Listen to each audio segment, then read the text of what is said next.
নাজিৰাত ONGCৰ গাড়ী চালকৰ অনিৰ্দিষ্ট কাললৈ কৰ্মবিৰতি চালকসকলক পুনৰ সংস্থাপনৰ দাবীত এই প্ৰতিবাদী কৰ্মবিৰতি চালকৰ তিনিটাকৈ সংগঠনৰ বছৰ বছৰ ধৰি থলুৱা চালকসকলে ONGC অসম সম্পদৰ অধীনস্থ ঠিকাভিত্তিত লঘু বাহন আদি চলাই অতি নিষ্ঠা সহকাৰে কৰ্তব্য পালন কৰি আহিছে কিন্তু শেহতীয়াকৈ ONGC অসম সম্পদৰ একাংশ বিষয়াৰ থলুৱা বিৰোধী নীতিৰ বাবে ঠিকাদাৰী প্ৰতিষ্ঠানসমূহে এই চালকসকলক ছাটাই কৰি ভাতে মৰাৰ ষড়যন্ত্ৰ আৰম্ভ কৰিছে।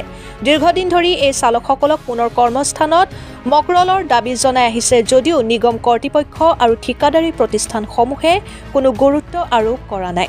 4 ডিচেম্বৰত শিৱসাগৰ জিলা শ্ৰম আয়ুক্ত নিগমৰ ঠিকাদাৰী প্ৰতিষ্ঠানৰ প্ৰতিনিধিৰ সৈতে মটৰ শ্ৰমিক সন্থা মটৰ শ্ৰমিক ৱৰ্কাৰ্ছ ইউনিয়ন আৰু চালকসকলৰ মাজত অনুষ্ঠিত হোৱা আলোচনাত সংশ্লিষ্ট কৰ্তৃপক্ষই কোনো সঁহাৰি নজনালে। যাৰ বাবে আজি পুৱা 5 বজাৰ পৰা ONGC অসম সম্পদৰ অধীনস্থ ঠিকাদাৰী চালকসকলৰ তিনিওটা সংগঠনে সমূহীয়াভাৱে অনিৰ্দিষ্ট কাললৈ কৰ্মবিৰতি পালন কৰিবলৈ বাধ্য হোৱা বুলি শ্ৰমিক চালকসকলে জানিবলৈ দিয়ে। নাজিৰাৰ পৰা ৰঞ্জিত সভা পণ্ডিতৰ ৰিপৰ্ট, অৰুণোদয় আছাম। হয়, আমাৰ আজি যোৱাকালি আমাৰ ONGC কৰ্তৃপক্ষ আৰু RLCৰ লগত আমাৰ যিখন আলোচনা আমি মটৰ ৱৰ্কাৰ্ছ ইউনিয়ন আৰু ছেল্ফ ডিপেণ্ডেণ্ট ড্ৰাইভাৰ্ছ ইউনিয়ন আৰু লগতে আপোনাৰ কণ্ট্ৰেকচুৱেল ৱৰ্কাৰ্ছ ইউনিয়ন আমি আছিলোঁ। আমাৰ লগত আমাৰ যিসকল আমাৰ চালক সন্থা আছিলে চালক সন্থাসকলৰ লগত আমাৰ ONGC কৰ্তৃপক্ষ আৰু লেবাৰ ইউনিয়নৰ যিজন শ্ৰম আয়ুক্ত আছিলে তেওঁৰ লগত মিলিত হৈ পেলাই আমি আলোচনাৰ মৰ্মে আমি আশা ৰাখিছিলোঁ যে ONGC কৰ্তৃপক্ষই আমাক সহায় সহযোগিতা কৰিব, কিন্তু তেওঁলোকে মৌখিক হিচাপে কৈছে যে সহায় সহযোগিতা কৰিম, কিন্তু আমি লিখিত হিচাপে বিচাৰিছিলোঁ। কাৰণ আমি আজি বহুদিনৰ পৰাই ইয়াত ONGC কৰ্তৃপক্ষক আমি সহায় সহযোগিতা কৰি আহিছোঁ। তেওঁলোকৰ ফুল্লি চিকিউৰিটি আমিয়ে লওঁ, আমিয়ে সকলো কথাতে সহায় সহযোগিতা কৰোঁ। আমি সহায় সহযোগিতা কৰি আগবাঢ়ি আহিছিলোঁ।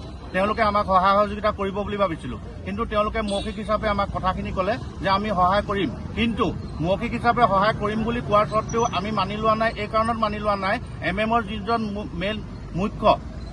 যিজন মুখ্য প্ৰবঞ্চক তেওঁৱে সেই মিটিঙত নাই, ED মহোদয় নাই। তেনেহ'লে আমি কি কাৰণত কি হিচাপত আমি মানি ল'ম যে এই কথাখিনি সত্য বুলি আমাক প্ৰমাণিত কৰি দিব পাৰিব ONGCয়ে? আমি সেইটো কাৰণে ONGC কৰ্তৃপক্ষক এটা কথা এই স্থলৰ পৰাই সকীয়ানি দিব বিচাৰিছোঁ যে ONGC কৰ্তৃপক্ষই আমাৰ লগত যেতিয়ালৈকে আলোচনাত মিলিত নহয় তেতিয়ালৈকে আমি আজি 5 বজাৰ পৰা কৰ্মবিৰতি হাতত লৈছোঁ। এই অনুষ্ঠান আমাৰ কৰ্মবিৰতি অনুষ্ঠানটো আমাৰ ONGC কৰ্তৃপক্ষই যেতিয়ালৈকে আমাৰ লগত আলোচনা নকৰে তেতিয়ালৈকে আমি অনাগত দিনলৈকে আমি আগবঢ়াই গৈ থাকিম বুলি আপোনালোকৰ মুখৰ আগত প্ৰতিশ্ৰুতি দিলোঁ। আৰু এই সুযোগতে আপোনালোকৰ সাংবাদিক কৰ্মীসকলক আমাৰ তিনিওখন সংগঠনৰ তৰফৰ পৰা আন্তৰিক অভিনন্দন জ্ঞাপন যাচিলোঁ।